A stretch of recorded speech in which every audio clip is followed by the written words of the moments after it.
Confesiones de un inglés comedor de opio, 1821. Bueno, ¿qué es lo nuevo que añade De Quincey? Pues lo que añade De Quincey es que pone a Piranesi subiendo dentro de una de sus propias construcciones.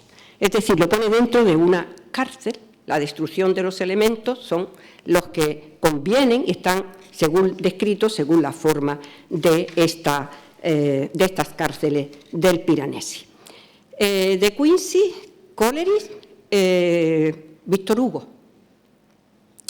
Víctor Hugo, en su William Shakespeare, crea una galería de héroes y entonces nos dice, por ejemplo, que el gran artista es Miguel Ángel, el músico es Beethoven, para él, el pintor Rembrandt, y así va, digamos que va perfilando a sus héroes. Y el arquitecto es Piranesi, lo llama Piranesi, el arquitecto, es decir, hombres sobrehumanos que hacen obras sobrehumanas. Así lo cataloga ya Víctor Hugo. Pero claro, Víctor Hugo, que ha catalogado a Piranesi como uno de los hombres que son capaces de hacer una obra sobrehumana, ¿verdad? Está al mismo tiempo queriendo valorar una obra que considera sobrehumana y a un personaje. La obra es Hamlet, el personaje Hamlet de Shakespeare. ¿Y qué es lo que hace Víctor Hugo? Víctor Hugo hace lo siguiente: compara a Hamlet con la melancolía de Durero. Hamlet su tez pálida podría ser la melancolía de Durero. Claro, en un poema anterior, en el poema Los Magos, famoso, citado por todo el mundo, pero sin localizar de dónde viene la cosa viene de las Contemplaciones de 1818, el poema Los Magos, y ahí está la frase célebre, el negro cerebro de Piranesi. El negro cerebro de Piranesi, que dice que es un horno abierto, bullente, y que en el cerebro de Piranesi están los elementos, el arco, la escalera, el cielo, todos los elementos arquitectónicos, y sube algo que sube, y es una Babel.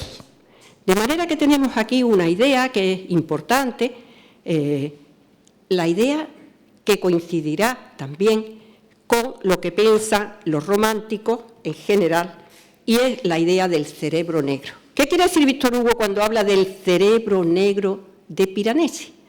Víctor Hugo, y cuando compara la melancolía con Hamlet, la melancolía de Durero, la representación de Durero, lo que está diciendo es que no se debe a unas fiebres, esa creación de las cárceles en Piranesi, a un momento especial, sino que se debe a un estado, a un temperamento que es el temperamento de la melancolía.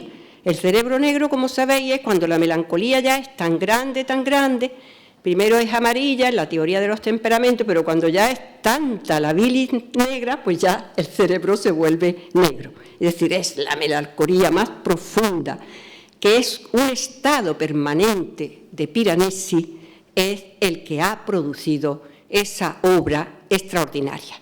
¿Por qué?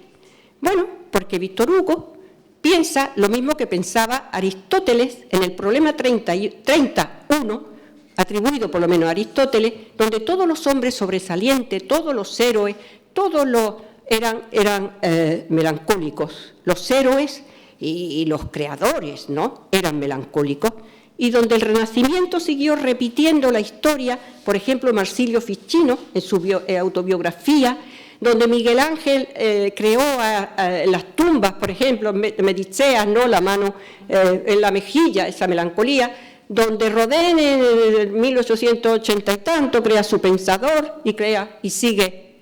Es decir, esta melancolía que es la que tenían, según desde la antigüedad, los grandes hombres y los creadores, los hombres creadores, es decir, los artistas. Esta melancolía que es la que Víctor Hugo ve en Piranesi y es la que inspira las grandes creaciones de Piranesi.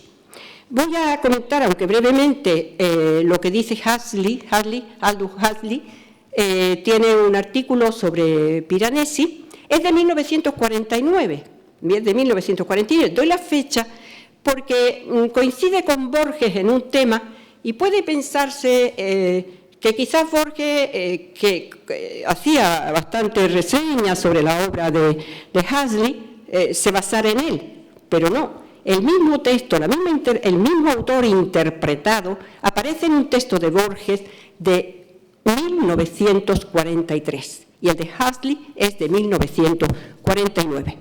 ¿Qué dice Huxley? Son cosas importantes porque son una especie de síntesis de lo que pensaban los románticos, más cercano a Víctor Hugo.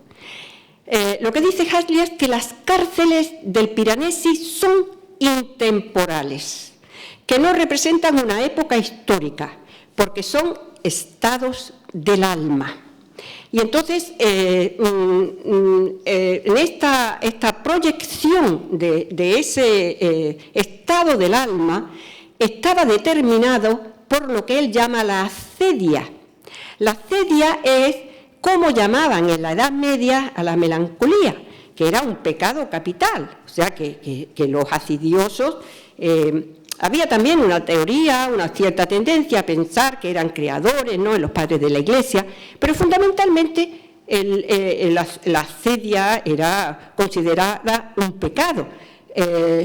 Estaba pensada sobre todo en los anacoretas, estos que se iban a los desiertos, que no comían ni bebían, se daban una vida malísima, y entonces estos anacoretas pues tenían estas visiones, ¿no?, estas visiones especiales que, por ejemplo, el Bosco, cuando representa los dos planos, ¿no?, de sus personajes en el desierto, ¿no? Es decir, tenemos una concepción, ¿no?, que es la acedia medieval, que también daba lugar a tentaciones, sobre todo a la hora del mediodía, que era la hora de la siesta en los conventos, y es esta acedia melancolía de la que Huxley habla, que padecía o sentía Piranesi y que eso inspiraba esa proyección de sus estados del alma, que es lo que le daba la intemporalidad a su obra. Bien, nosotros sabemos que Borges es un escritor, ¿no? Es un ensayista importante, un crítico literario, un poeta, un narrador solo de cuentos,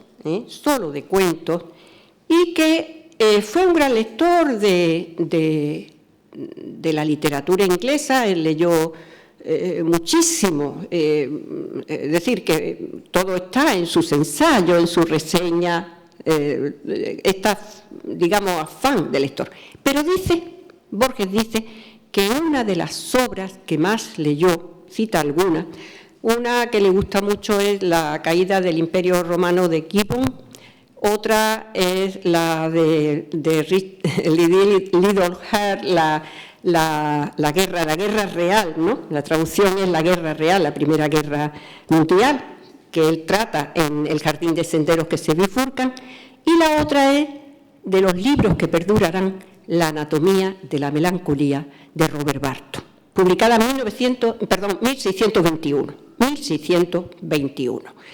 Entonces vemos cómo, además, nosotros tenemos que ver ahí, por el influjo de Samuel Johnson, etcétera, etcétera, que se fue determinante en Borges también, toda la literatura inglesa y Shakespeare con una importancia muy grande, y toda la tradición de la literatura fantástica, etcétera, pero también los románticos. Borges dice de Víctor Hugo lo siguiente: primero que es un gran poeta, que es uno de los grandes, y después dice Borges que el libro importante que escribe sobre Shakespeare era un libro que estaba bastante olvidado. Luego reivindica la grandeza de Víctor Hugo y reivindica el Shakespeare de Víctor Hugo. Este Shakespeare de Víctor Hugo, que como decimos va a ser un compendio de la explicación, ¿no?, de estos grandes personajes, sobre todo Hamlet, el Hamlet de Shakespeare, de estos grandes superhombres, superhéroes, que están todos aquejados de la melancolía. Entonces vemos cómo llega a Borges esa tradición por la literatura inglesa. Él directamente habla de Barton, de Robert Barton, ¿no?, de la anatomía de la melancolía, y llega a través, pues, de toda la literatura inglesa y de Shakespeare. Pero Borges, como lo asume todo, también asume la de Cervantes, porque en el comentario del último capítulo del Quijote, pues Borges recupera a Alonso Quijano y bueno, pues esa locura y esa melancolía está muy bien explicada en ese comentario del último, precioso, del último capítulo del Quijote. De manera que él asimila todas las melancolías. ¿Cómo no iba a asimilar a Piranesi? ¿Cómo no iba a asimilar a Piranesi si ya los románticos lo habían hecho un personaje de el cerebro negro, ¿no? Es decir, era un personaje, un visionario y un personaje que era capaz de crear una obra sobrehumana. Bueno, voy a ir directamente a los textos de Borges y las relaciones más directas que yo veo entre Borges y Piranesi. Si empezamos en general, yo me voy a referir a sus dos conjuntos de relatos, ficciones y el Aleph. En estos relatos, los más importantes dentro de este género de llamada literatura fantástica, en estos relatos que pertenecen a un periodo de los años 40, que todavía la postdata del Inmortal es del 52, pero son los años 40. Eso lo sabe muy bien Alfredo Taján, que se conoce muy bien todo este periodo. Los años 40, donde se crea la literatura fantástica, toda esta antología de la literatura fantástica en este periodo. Bueno, y en estos conjuntos de relatos vamos a mirar hacia los personajes. En primer lugar, hacia los personajes. Tenemos, por ejemplo, un poeta, tenemos un matemático, tenemos un memorialista, tenemos un inmortal, tenemos un tribuno romano inmortal, y bueno, a mí el personaje que veo que se repite y se repite es la figura del prisionero. El prisionero, si lo leemos despacio, es que la mayoría de los personajes son prisioneros. Tenemos las torturas, el ahorcado, las torturas. Tenemos el ahorcado también. Tenemos el ahorcado, ¿no?, que también lo tenemos en Piranesi. También una tortura. Bueno, pero la figura del prisionero. Claro, nosotros podemos preguntar, ¿dónde hay prisioneros? El milagro secreto. Está el judío prisionero. El Dostoyevski, el nazi prisionero. La escritura del Dios, el mago prisionero. Funes el memorioso, cuando lo describe el narrador, dice, yo lo veía como un prisionero detrás de la reja. Es decir, nosotros tenemos una cantidad el prisionero en Borges está en un montón de relatos.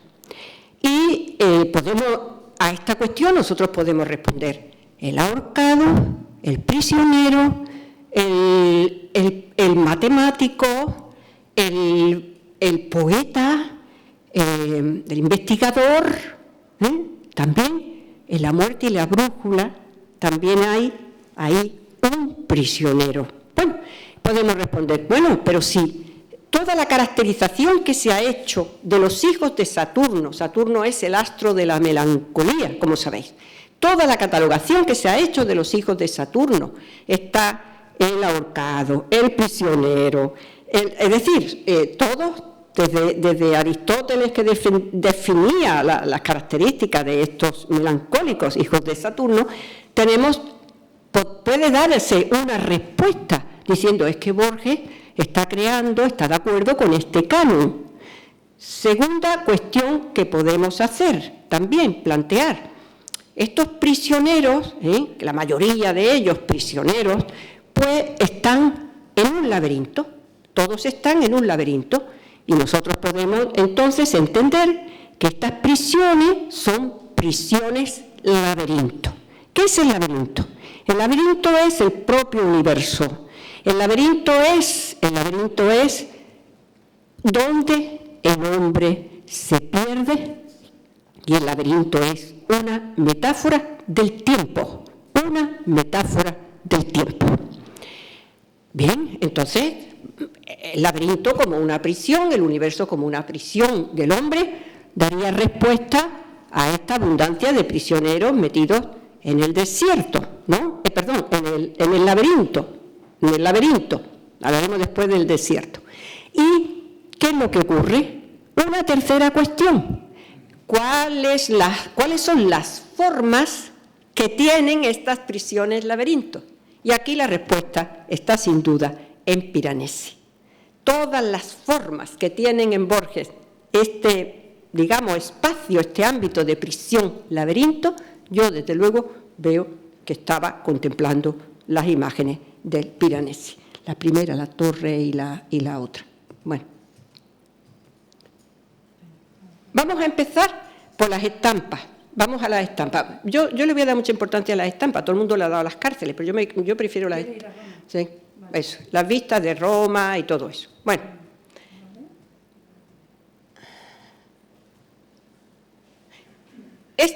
Esta imagen, que con la amabilidad de la directora Lourdes Moreno nos pone, es una imagen que no es de Piranesi, es una imagen de un discípulo de Piranesi que se llama Rossini. Esta es una de las dos imágenes que él tenía en su casa. Y la otra, la del Dio Canopo, la del Canopo, eso es, la del Canopo también era otra imagen que tenía en su casa. En su casa. Estas dos imágenes las tenía en su casa. Bien, de manera que nosotros vemos que Borges tenía los grabados de Piranesi, estos dos grabados de Piranesi, en su propia casa. Y además de eso, pues como él sigue completamente a De Quincey, ¿no? Pues luego había otros románticos también, como Misset, como Nodier, pero vamos, yo ni he querido, se empiezan a escribir cuentos psicológicos y Piranesi, que estaba arriba, lo ponen abajo. Ahí hay un marco grande, pero no me he querido meter en ese marco porque vamos directamente a lo que yo veo que nos lleva hasta Borges. La parte primera de las vistas, pasando hacia las vistas de Roma, las ciudades, luego vemos eso, las ciudades, la ciudad de Roma, las ruinas y la ciudad, un poquito más acá, más, las torres, más, otra, ya las cárceles, las de la ciudad, esa de las torres, la de las torres, bueno, sí, no está ya, ¿no? Bueno, ya ha pasado. Bien. Bueno, yo le explico si no. Hay un cuento que se titula Las ruinas circulares, de los primeros que escribe Borges en los cuentos de ficciones, y en ese cuento es la historia de un mago que llega a un recinto, es un templo totalmente en ruina, había sido destruido por el fuego, y el mago tenía solo una función. Llega al templo y quiere soñar un hombre. Es decir, es un soñador cuyo único propósito es soñar un hombre. Empieza a soñar, tiene muchas dificultades, y él está ubicado en ese templo, como digo, destruido, el muro dilapidado, las ruinas de un templo. Y él mismo se sueña que estaba en un anfiteatro circular, con sus gradas, los alumnos en las gradas. Entonces nosotros tenemos que ver esta contraposición. Por un lado, ese templo en ruina despedazado, y por otro lado, ese sueño de algo completo y perfecto que es ese anfiteatro circular soñado. Si nosotros vamos a esta parte primera de Piranesi, a las ruinas, ¿no? La importancia que tienen las ruinas. Las ruinas son, de Piranesi, prácticamente monumentos históricos, tienen nombre propio. Estas ruinas son monumentos históricos, tienen nombre propio. Son la Roma antigua, de la que quedan ya ruinas, quedan ruinas. Pero también Piranesi tiene una imagen, que no la tenemos ahí, pero es de un anfiteatro completo. Y en esa ciudad, ¿no? En esa ciudad de torres, que no veo bien, esta ciudad es característica y es muy importante porque, como ven, ahí hay una ciudad perfectamente construida, con elementos diversos, de elementos arquitectónicos diversos, no solo romanos, sino incluso más exóticos, ¿no? Y luego, por otro lado, como ven en la parte de abajo, son elementos disgregados, descompuestos, rotos, ¿no? Caídos de su pedestal. ¿Ven? Aquí ven el pedestal que está roto, la imagen que ha caído del pedestal. De manera que tenemos en Piranesi, ¿no? Ese mismo juego, por un lado lo que es la ciudad perfecta y por otro lado lo que es la ruina, ¿no? Y ahí un tema más, yo diría que un tema más importantísimo en el tema, en todo lo que es la semántica de la melancolía, que es el tema de la caída, y el tema de la carencia, porque la ruina es cierto que nos explica, lo mismo en Borges, el barroco fue ya tan importante, la destrucción del tiempo, lo sabemos, monumento, la significación perdida, pero también una idea fundamental que tiene que ver con la melancolía, que es la carencia, la privación, la pérdida. De manera que lo completo y lo incompleto, lo construido y lo destruido, que es lo que nos presenta la idea de la carencia frente a la plenitud, ¿no? Frente a la plenitud. Y en el cuento de Borges está esa idea, en el templo despedazado, en el templo roto y en el templo que no tenía más que ruina, y sin embargo sueña ese anfiteatro perfecto, ¿verdad? Esa idea de plenitud, la carencia frente a la plenitud. Y el tema de las ruinas, para Borges las ruinas circulares, ¿no? Importantísimo ese relato que su mago sigue soñando, tiene que mandar a su hijo, que por fin lo sueña, a un templo en ruinas también que estaba aguas abajo, y en ese templo se divisaban las pirámides. Siempre esta idea de las pirámides, que es fundamental en Borges, la idea de las pirámides, y en ese templo había esas pirámides. Bueno, nosotros podemos pensar, y de hecho es así, la pirámide es un monumento funerario, pero también en Borges, por influjo de Shakespeare, estas pirámides están asociadas al tiempo y sometidas a la destrucción. Nosotros seguimos mirando todo las relaciones o textos de Borges que tienen que ver con estas construcciones. Podemos pensar, por ejemplo, en el milagro secreto. El milagro secreto es un cuento en el que tenemos a un prisionero que es un judío que la Gestapo mete en la cárcel, y este judío está imaginando cómo va a morir, cómo va a ser su muerte. Y está imaginando también una prisión. Y esa prisión que imagina es una prisión que está hecha con los elementos arquitectónicos de Piranesi, con el arco, con las cámaras, es decir, así no son las prisiones, son las prisiones imaginarias. Tenemos, por ejemplo, el cuento, cualquiera de los cuentos que pensemos, por ejemplo, La muerte y la brújula. En La muerte y la brújula hay un detective que está buscando a un criminal, y entonces va buscando al criminal y por fin lo encuentra, y el criminal le dice: te estoy esperando y yo te voy a matar. y le dice, porque claro, yo me estuve agonizando en una prisión y esa prisión está también descrita con los elementos arquitectónicos de Piranesi. No es una prisión convencional, sino descrita con una serie de elementos, laberinto, prisión, con elementos de cámara y antecámara, etcétera, ¿no? Y muy importante en Borges este motivo, también en Piranesi, de la escalera. Las escaleras, la escalera es fundamental. La escalera forma parte, parece que en 1945 Piranesi hizo un grabado donde aparecía esta escalera de espiral y además no era oscuro, tenía luz. Y después ya en el 60, a partir del 60 ya, pues todas las imágenes se oscurecieron, aparecieron esos mundos tenebrosos, ¿no? Esos mundos tenebrosos. La escalera en